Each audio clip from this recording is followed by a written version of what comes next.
우리를 지혜롭게 하시며 담대하게 하셔서 옳은 길을 따라 살게 인도하시는 하나님의 자비와 은혜가 오늘도 진리를 따라 사는 삶을 사랑하여 부르심에 응답한 사랑하는 성도들에게 함께 하시기를 성어버이, 성자, 성령의 이름으로 축원합니다.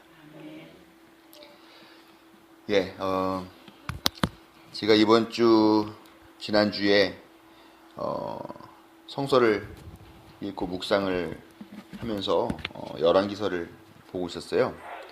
열왕기서를 보고 있는데 역대기를 보고 있었는데 역대기 6장 16절 이하에 보면은 성전을 만들기 이전에 다윗 왕이 성전을 만들기 이전에 이제 성막이었죠. 그때는 성막 시대에 법궤를 이제 좀 예루살렘 성에다가 안치시켜야 되겠다. 이제 이렇게 해가지고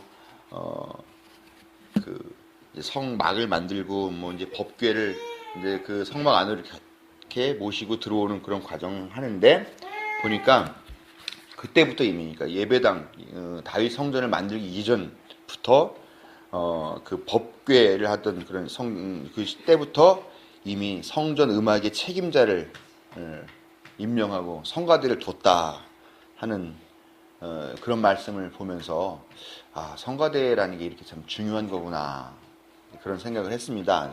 우리 교회가 성가대가 없어서 좀 아쉽다 하는 생각을 하고 있었는데 그런 말씀을 가지고 묵상을 하고 있던 터에 우리 채불한 청년이 우리는 성가대가 없지만 내가 한 달에 한 번씩 특송을 하겠습니다. 그래서 그럼 매월 둘째 주일에 특송을 했으면 좋겠다. 네, 이렇게 해가지고 우리 교회도 성가대는 아니지만 성가인 솔리스트라고 해야 되나요? 예, 생겼습니다. 제가 이렇게 공표를 하는 이유는 나중에 딴소리 못하게. 예, 저만 알고 있으면 딴소리 할 수 있으니까. 네, 이렇게 해서 앞으로 기본적으로는 둘째 주일에 그다음에 뭐 상황이 있으면은 조금 바뀔 수도 있겠고요. 우리 세불한 청년이 이제 매월 1회씩 그렇게 특송을 해주신다고 했으니까요. 우리 감사함을 박수 한번. 예. 일어나서 인사라도 한번 해야지. 예. 네, 다음 주입니다. 예, 달력을 벌써 6장 찢었더라고요. 예, 벌써 7월. 기가 막히죠. 2014년 절반 지나갔다. 네, 이제 반년밖에 안 사내도 참 기가 막히다 그러는데. 근데 지난 반년을 이렇게 돌이켜보니까 참 한심한 일들만 그렇게 벌어지지 않았나 생각을 합니다. 4월 16일에 세월호 참사 일어난 거 이후로 그 사고로 300명 가까이가 지금 목숨을 잃었고 또 밀양의 송전탑에서는 할머니 할아버지들이 야 내가 살고 있는 내 삶의 터 우리 고향에다가 이렇게 생태계를 파괴하고 위협하는 송전탑은 안 된다 그런 투쟁을 벌이셨었는데 수천 명의 전경들한테 둘러싸여서 거의 폭력적으로 그렇게 농성에서 끌려나가는 그런 일들을 겪었습니다. 또 지방자치단체 선거를 치렀는데 참 세월호 사태가 이렇고 또 밀양 사태 이렇고 막 복잡한 상황인데도 보면은 사실 심판받아야 될 여당이 심판받지 않고 어떻게 보면 무승부가 되는 그런 선거를 치렀다 이런 얘기를 하면서 사람들 사이에 야 정말 정몽준 아들 말이 맞았구나 이 국민이 이렇게 당하면서도 또 찍어줄 정도로 정말 미개하구나 이제 우리 스스로를 미개하다 인정하자 이런 자조적인 그런 이야기들이 나오고 있는 그런 상황이죠. 지방선거 때는 막 새누리당 의원들이 이렇게 서 있었죠. 한 번만 살려주십시오. 한 번만 도와주십시오. 겸손해야겠습니다. 밑바닥으로 하겠습니다. 이런 거 딱 들고서 막 표를 앵벌이 한다고 그랬죠. 그랬는데 지금 선거 딱 끝나니까 어떻게 됐죠? 오히려 세월을 국정조사 하는데 당신들 유가족이면 가만히 있으라고 조용히 하라고 막 소리 지르고 언제 그랬냐는지 또다시 갑질을 시작하고 있는 이런 모습들을 지난 반년 동안 봤습니다. 제주강정에서는 여전히 해군기지 건설 공사가 강행되고 있고요. 지난번에 뉴스에 나와보니까 목사가 거기서 공사 방해한 혐의로 재판을 받았는데 뭐 그때 대법원이었나 거기서 고법이었나 대법원에서 이제 그 최종적으로 그 집행유예를 받았는데 그거가 맞다고 확정적으로 이렇게 판결했다 그런 얘기를 듣고서 누군가 어느 분인가 알고 알아봤더니 그 성수한국에 계시던 구교영 목사님이라고 그러는 것 같더라고요. 그래서 내가 아는 목사님인데 그런 일이 있구나 그러면서 제주강정 문제도 또 그렇죠. 저는 대북 인도 지원 사업 하는 사람으로서 요즘 또 남북 관계도 엉망입니다. 지금 엉망이에요. 무슨 드레스덴 선언한다고 그러면 드레스덴 선언에서 뭐 모자 복원 천일 이렇게 돌보는 프로젝트를 하겠다. 영유아 지원 하겠다. 북쪽에서 난리가 납니다. 앞으로 영유아 지원 못해. 우리가 영유아 지원하는 단체인데요. 앞으로 영유아 얘기도 꺼내지 말라 그래가지고 지금 큰일이 났습니다. 단체가 해체될 상황이 까지는 아니겠지만 그래서 그 문제 때문에 이제 22일 날 개성에 들어가가지고 좀 사업 협의하자 그렇게 얘기가 지금 되고 있는 중인데 아무튼 뭐 지금 그런 남북관계도 그런 상황이죠. 그러다 보니까 국정을 운영해야 될 대통령은 지금 지지율이 30%대도 지금 무너지고 있다. 뭐 이런 이야기들이 나오고 있을 정도로 한마디로 말해서 온 나라가 패닉 상태이고 공황 상태이고 제대로 돌아가는 게 없지 않나. 우리는 2013년, 14년 들어가지고 정말 쏜살같이 빠르게 지나는 이 6개월을 지냈는데 이게 어떻게 보면 2014년 1월부터 1월에 비하면 지금은 6개월만큼은 이 사회가 보다 나아지고 진보가 돼야 됨에도 불구하고 오히려 거꾸로 가고 있고 역사가 퇴보하고 있는 것은 아닌가. 삶의 질은 말할 수 없이 지금 땅바닥으로 곤두박질 치고 있는 건 아닌가 하는 그런 생각들을 하게 됩니다. 이렇게 어지럽고 혼란한 시대에 우리 기독교인들이라도 좀 바로 서서 이 시대를 깨워야 되는데 그렇지 못하죠. 온갖 세월호와 관련돼 가지고 발설되는 온갖 정말 쓰레기 같은 발언들이 교회에서 많이 나오고 있어가지고 얼마나 부끄럽고 창피한지 모릅니다. 교회가 정말 빛과 소금의 역할을 감당하지 못하고 손가락과 비난을 받는 이 시대에 우리 좋은 만남 교회는 참된 교회 역할을 제대로 감당하는 그런 공동체가 되기를 바라며 그런 의미에서 여러분들이 어디에 계시든지 간에 그 계신 곳에서 최선을 다하시면서 우리 그리스도인들의 삶으로 또 좋은 만남 교회 교우들 삶을 살아가신 여러분 되시길 주님의 이름으로 다시 한번 부탁드립니다. 오늘은 우리가 가나의 혼인잔치라고 하는 그 말씀을 가지고 설교를 합니다. 제가 그동안 설교한 내용들을 쭉 이렇게 살펴보니까 제가 목회하면서 이 말씀을 가지고 설교를 한 번도 안 했던 것 같더라고요. 우리 교회 안에서 너무나 잘 아는 이야기라서 그랬는지 제가 노래를 한번 하겠습니다. 율동과 함께 예수님이 말씀하시니 물이 변하여 포도주 됐네. 예수님이 말씀하시니 물이 변하여 포도주 됐네. 예수님 나에게도 말씀하셔서 새롭게 변화시켜 주소서.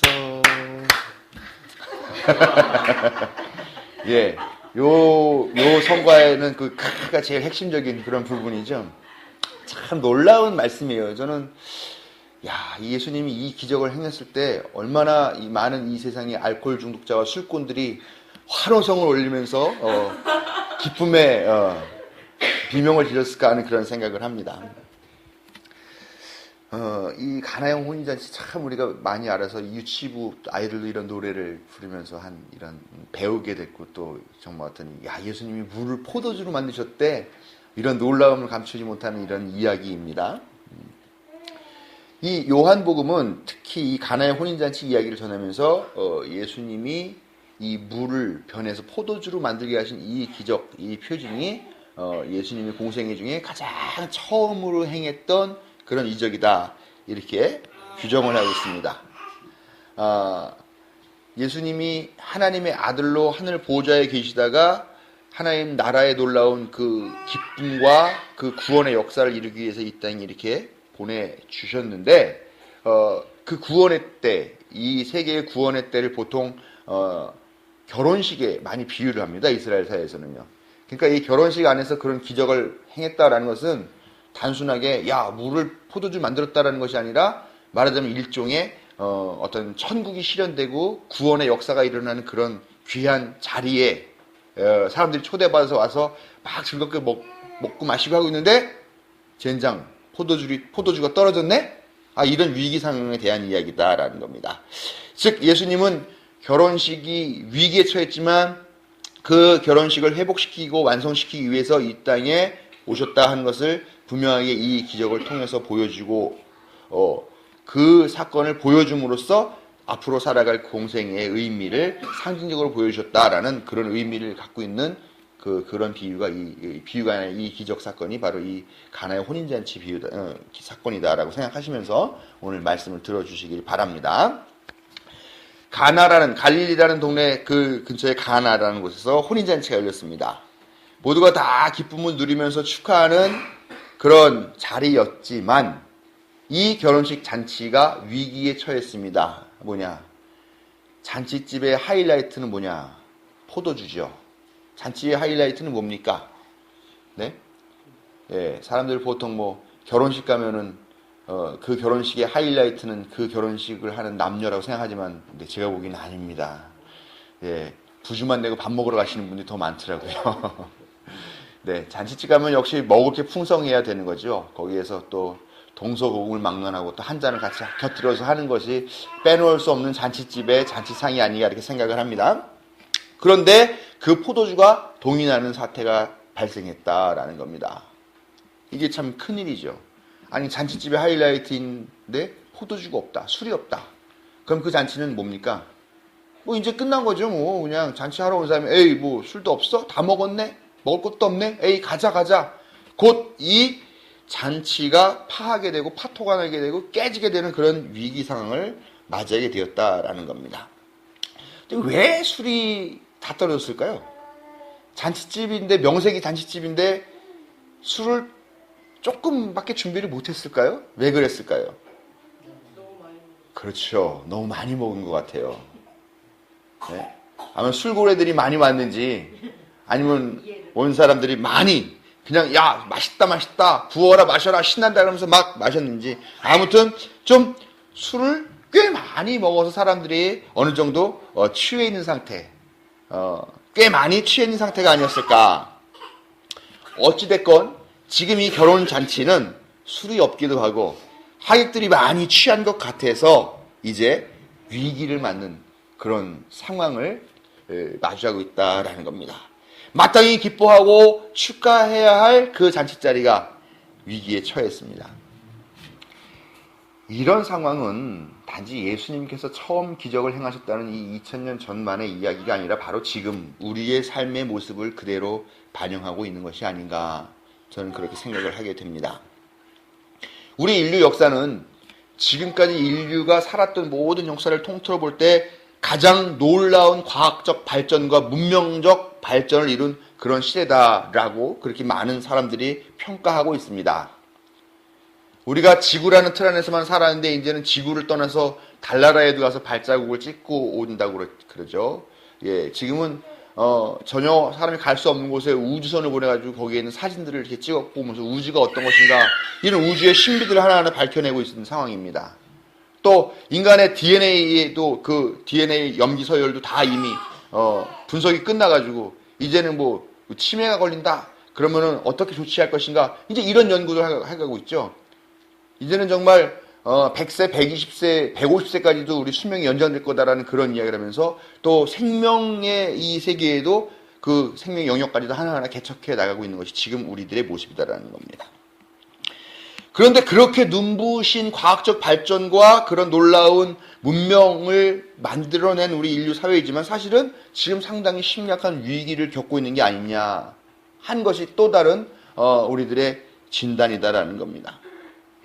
결혼식의 하이라이트인 포도주가 그 잔치에 아주 중요한 것이지만 그것이 없음으로 인해서 그 잔치가 위기를 맞고 있는 것처럼 지금 인류 문명의 이 발전도 사실은 이 포도주 같은 그런 문명의 발전으로 막 우리가 기뻐하고 그 문명을 축하하고 그 문명을 누려야 되는 그런 자리지만 정작 지금 우리가 살고 있는 이 시대는 어떠느냐.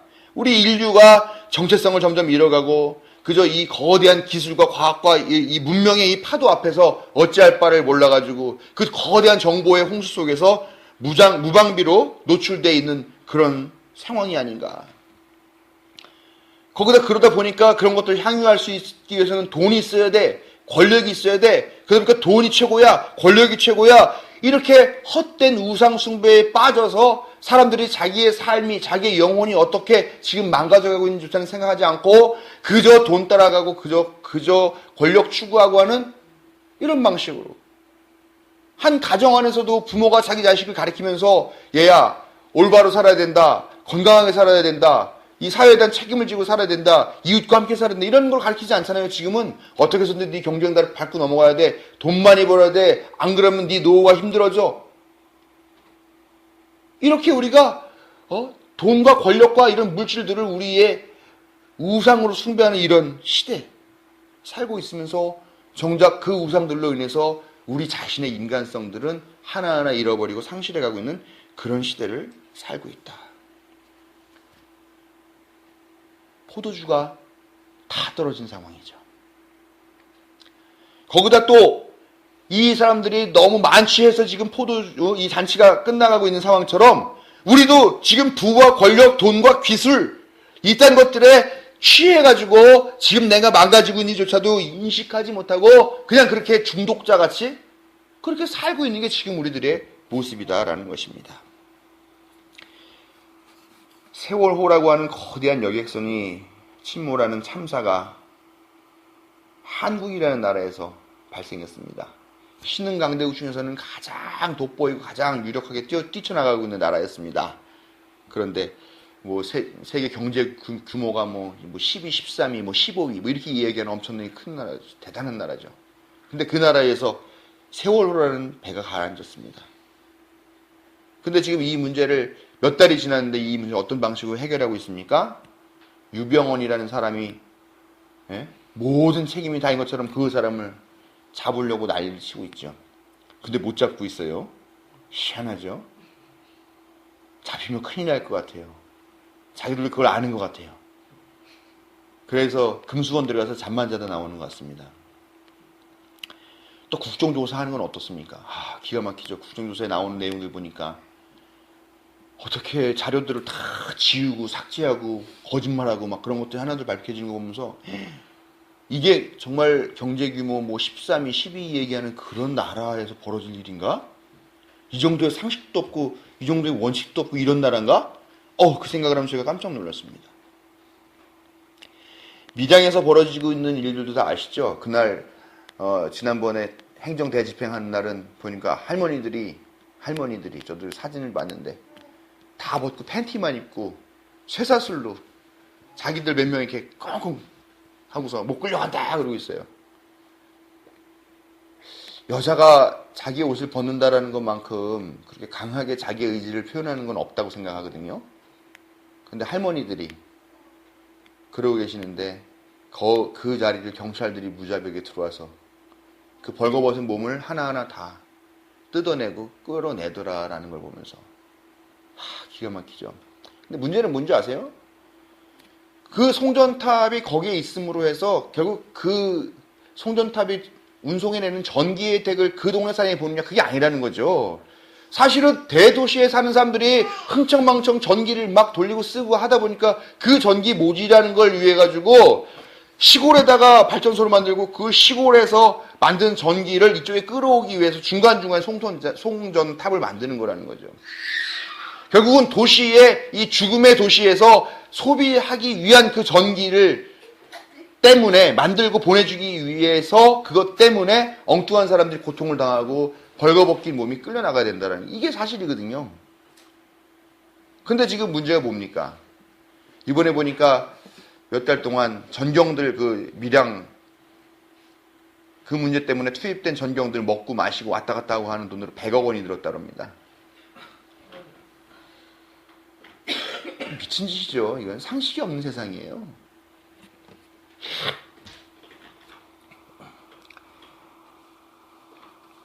민주국가인가 하는 그런 질문들을 하지 않을 수 없는 그런 상황 가운데 살고 있습니다. 노동자들은 부당하게 해고당하고 또 이에 항의하면서 농성을 하고 있죠. 오늘도 아침에 문자를 받았는데 구미 어딘가에서는 지금 또 뭐죠? 이 굴뚝에 올라가서 지금 또 농성하는 게 40일 됐다 뭐 이런 내용 아침에 또 문자를 받았어요. 그런 거 보면서 참 그럼에도 불구하고 국가라는 기관은 이 문제를 해결하기 위해서 노동자와 기업가를 화해시키려고 하는 그런 노력은 전혀 하지 않고 있죠. 그러면서 기업가는 그 틈에 제 배만 불리고 손해를 최소화하고 오히려 이익을 극대화하는 그런 일에만 몰두하고 있는 상황입니다. 거기다 또 전교조 이번에 또 뭐 불법 노조다 이런 판정 내와서 또 난리가 나고 있습니다. 4대강 사업 때문에 32조, 공식적으로 32조라는 돈을 썼어요. 근데 이게 반환경적인 토목 사업이었다. 환경살림 사업도 아니었다는 게 다 발표가 됐죠. 결국 국토가 지금 몸살을 앓고 있죠. 지금 강은 강마다 다 녹차 라떼로 가득 차 있습니다. 그런데 이 32조 공사하기 위해서 빚을 냈는데요. 이 빚과 이자를 갚기 위해서 국민 세금에서 8조 원을 쓰겠다라고 국토부에서 그렇게 내년도 예산안에 반영을 해서 넣었다 그럽니다. 국민들이 반대하는 걸 강제로 해놓고 이것 때문에 또 8조 원을 또 쓰겠다. 지금 이것 때문에 또 사람들이 화가 많이 났습니다.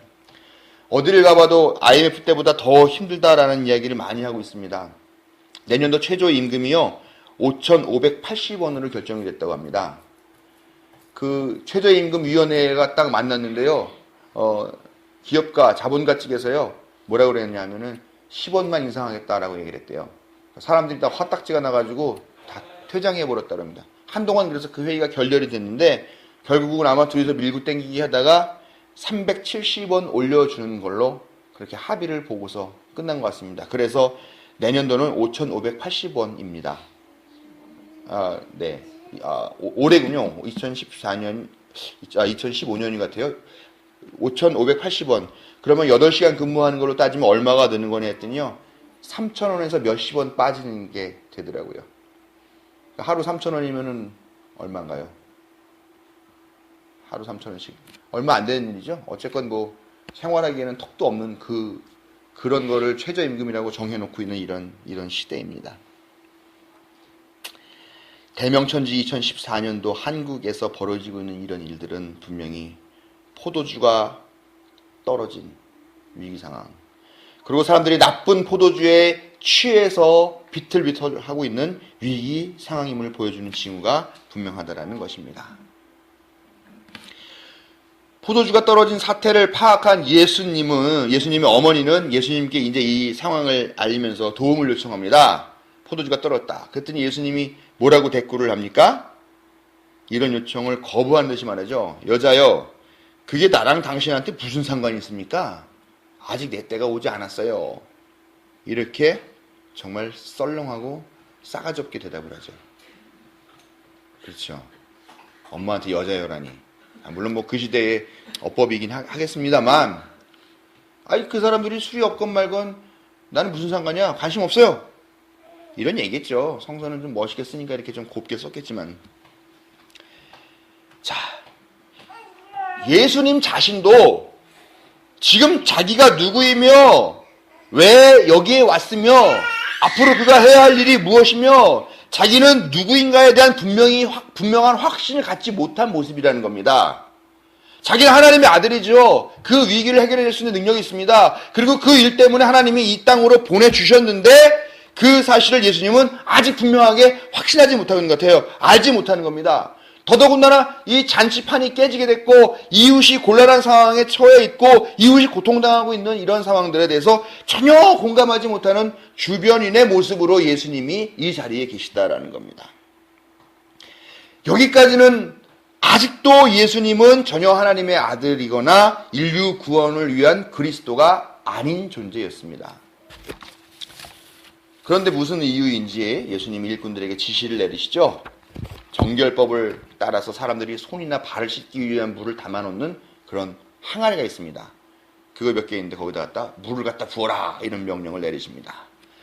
그리고 그 항아리에 들어있는 물을 떠서 사람들이 갖다 주라. 도무지 이해할 수가 없죠. 그게 식수를 담아놓는 항아리도 아니고 손님이 오면 거기는 뭐 샌들 신고 다니니까 발이 더럽잖아요. 또 손발이 더럽죠.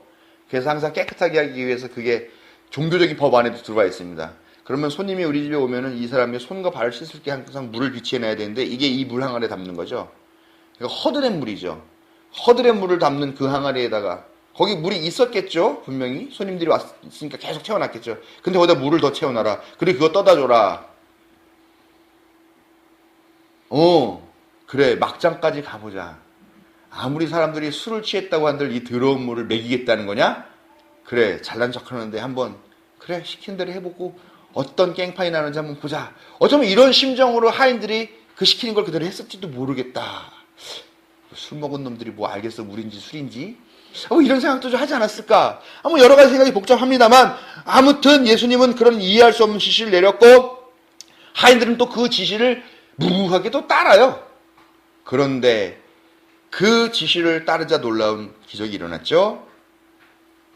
술이 만취해가지고 비틀비틀하는 사람들이 이 물이죠 물. 이 물을 마시고 나더니 다들 야 이렇게 좋은 포도주가 아직까지 남아있어? 야 원래 좋은 포도주는 처음에나 먹이고 나중에는 안 좋은 걸 내놓는데 야 이런 술을 갖고 왔어? 그 물이 포도주로 변했다라는 겁니다. 여러분 이 물이 술이 되는 순간에 많은 것들이 변화된 놀라운 역사, 기적이 일어났다는 것을 믿으시기 바랍니다. 물이 술로 변하는 이 기적이 일어나는 순간에요. 이 놀라운 이 소식 앞에 기뻐해야 될 것은 단지 알코올 중독자나 술꾼들이 아니라 바로 우리 자신이기도 하다라는 것을 여러분 분명히 믿으시기 바랍니다. 물이 술이 되었습니다. 여러분 물과 술 얘기하면 무슨 말이 떠오릅니까? 저는 물에 술 탄 듯 술에 물 탄 듯 이 말이 많이 떠오릅니다. 물이라고 하는 것은 물론 뭐 아주 순수하고 깨끗한 퓨어한 뭐 그런 상황으로도 우리가 이야기를 할 수가 있겠지만 사실 이 비유에서는 물은 그냥 아무것도 없는 맹탕인 상태, 별로 좋은 의미로 쓰여지지 않고 있죠. 그 다음에 오히려 술은 분명한 것, 어떤 것, 좋은 것, 긍정적인 의미로 사용하고 있습니다. 근데 물보다 더한 게 있죠. 오히려 아무짝에 쓸모없는 물탄술, 술탄물. 이건 물도 아니고 술도 아니고 아무것도 아닌 그런 상태라는 겁니다. 그런데 이 물이 변해서 물이 변해서 술이 되었다. 물탄도 술탄도시 아니라 물이 변하여 술이 되었다라는 겁니다. 여러분, 지금 우리들의 삶, 여러분들의 삶은 어떤 삶입니까? 우리가 살고 있는 이 시대, 이 한국의 모습은 어떤 모습입니까? 물입니까? 술입니까? 아니면 물에 탄 술, 술에 탄 물, 그런 것 같은 삶입니까? 우리가 진지하게 반성하면서 우리 자신의 모습을 돌아본다면 아마 나는 완성되지 못한 술이 아닙니까? 나는 물에 술을 탄 것, 술에 물을 탄 것 정도밖에 안 되는 그런 삶이 아닙니까? 오히려 이 사회도 그렇게 흐리멍텅한 삶, 완성되지 못한 삶, 이것저것도 아닌 그런 삶이 아닐까 그렇게 반성을 할 수밖에 없는 것이 지금 우리의 모습이 아닌가라는 겁니다. 그런데 물이 술이 되는 순간 놀라운 일들이 벌어졌다는 것입니다. 물이 술이 되는 순간에 결혼식의 위기는 극복되고 오히려 그것의 기쁨이 더 배가 돼서 넘쳐나게 되었다는 겁니다. 사실 예수님 자신도 그 자신의 존재의 의미와 정체를 이해하지 못하고 자기가 누군지 모르고 그냥 그게 나랑 무슨 상관입니까? 이따위 소리는 하고 있었었는데 그 사건, 그 순간을 통해서 예수님은 내가 이런 존재였구나. 내가 하나님의 아버지라고 부르는 하나님의 아들이었구나. 내가 이 인류를 위해서 받은 사명이 있구나. 이 인류를 위해서 내가 십자가를 져야 되는 사명이 있구나 하는 그 사명과 인류에 대한 사랑을 깨닫게 되는 그런 놀라운 기적이 일어났다는 겁니다. 나랑 무슨 상관이야? 그랬던 사람이 그 순간에 인류와 깊은 관계를 맺게 되었고 인류가 처한 그 고난을 보면서 같이 그 고난에 동참하게 되는 그런 사건들이 나타나는 겁니다. 또 그 사건을 만난 사람들, 그 순간에 있던 그 사람들에게는 어떤 일이 있었느냐. 이 사람들에게도 기적이 일어나는데요. 흐리멍텅하게 물 같은 삶, 물탄 술, 술탄 물 같은 그런 삶을 살던 사람이 그 기적의 현장에서 예수님을 만나게 되면서 그리스도로 고백하는 그 순간에 술같이 완성되더라라는 겁니다. 술 취해서 비틀비틀하면서 기쁨이 없고 불평과 불만이 처해있던 그런 사람들이었지만 그 순간에 이게 진짜 포도주구나, 오히려 정신을 바짝 차리게 되더라는 겁니다. 만취한 상태로 하루하루를 살아가던 이 사람들이 이 물로 만든 포도주를 만드는 순간에 오히려 제정신을 차리고 이것이 진짜 포도주의 맛이구나, 그 맛을 음미하게 되면서 물이 아닌 술의 인생을 마주치게 된다는 것입니다. 또 오늘 말씀 보니까 제자들은 비로소 예수님을 믿기 시작하였다라고 이야기합니다.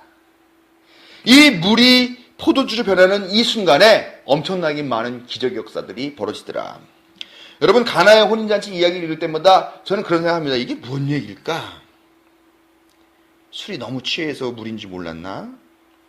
물로 술을 만든 게 우리 신앙생활이랑 무슨 상관이야? 나랑 무슨 상관이야? 그냥 단지 예수님이 그런 놀라운 기적적인 일을 만들었다는 거 왜 무슨 의미가 있을까? 그러나 이 말씀을 묵상하다 보니까요, 이거는 무슨 물로 술을 만드는 그런 물리적인 그런 기적에 대한 이야기가 아니라요, 내면적인 기적이고요, 삶이 성숙되는 그런 순간에 대한 기록이자 이제는 삶이 성숙해야 된다라는 그것을 우리에게 촉구하는 말씀이다라는 것을 알겠더라는 겁니다. 이 이야기는 단순하게 뭔가 변한 이야기가 아니라, 야, 이 말을 듣고 이 이야기를 읽고 이제 너에게 주어진 그 사명을 발견해야 돼. 그리고 네 이웃을 돌아봐야 해. 그들이 처한 상황을 지켜봐야 해. 그리고 그런 삶을 사는 이 자리로 나와! 라고 하는 하나님의 촉구의 말씀, 예수님의 촉구의 말씀이더라라는 것입니다. 물이 술이 되는 순간은 흔하고 흔한 이름이었던 예수라는 이름을 가진 수많은 사람 중에 어떤 한 예수가 비로소 나는 하나님의 아들이었어 라고 하나님의 아들 예수로 거듭나는 순간이었다는 겁니다. 발 씻을 물이 담겨있는 볼품없는 돌 항아리가 이 순간에 물이 변해서 포도주가 되는 그 기적을 품는, 더 이상 발 씻을 물을 담는 돌 항아리가 아닌 기적을 품는 항아리로 바뀌는 순간이었다는 것입니다. 세상의 유행과 가치에 취해서 그저 하루하루를 무의미하게 제 몸이나 제 가족만 지키면서 그렇게 취한 상태로 살아가던 사람들이 자기 정체를 깨닫고 그 정체에 합당한 바르고 건강하며 이웃과 연대하고 함께 사는 그런 올곧은 삶을 살겠다라고 결심하는 거듭남의 순간이라는 것입니다. 그리고 그때 잔치는 회복되었고 하나님 나라는 지금 우리가 살고 있는 이 현장 가운데에 실현되었다는 것입니다. 오늘 이 말씀 여러분들에게 전하면서 이 귀한 순간을, 이 물이 변화해서 포도주가 되는 이 귀한 순간을 바로 지금 여러분들의 삶 가운데서 만나시는 그런 분들에게 하나님의 자비와 은총이 함께 하시기를 축원합니다.